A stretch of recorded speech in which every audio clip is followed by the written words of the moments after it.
Relation গুলো যখন পুরনো হয়ে যায় তখন ঠিক এইরকম অজুহাত দেয়। আজকে ফোনে চার্জ নাই, ফোনটা সমস্যা দিচ্ছে, পরে কথা বলবো, চার্জ হলে কথা বলবো।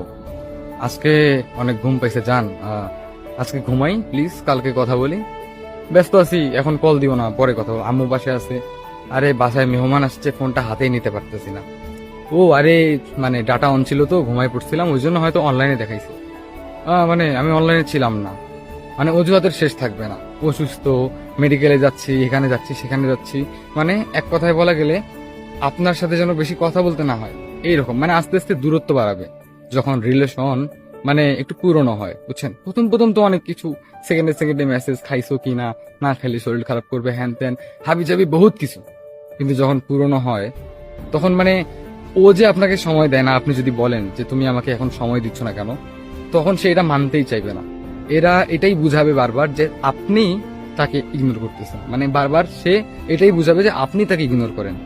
সে কখনোই বলবে না যে সে আপনাকে ইগনোর করতেছে।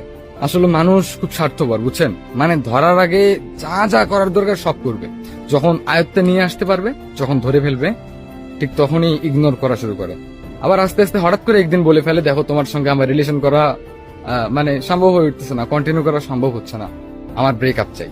এইভাবে একদিন সবকিছু শেষ করে দিবে। একটু মিলিয়ে দেখবেন।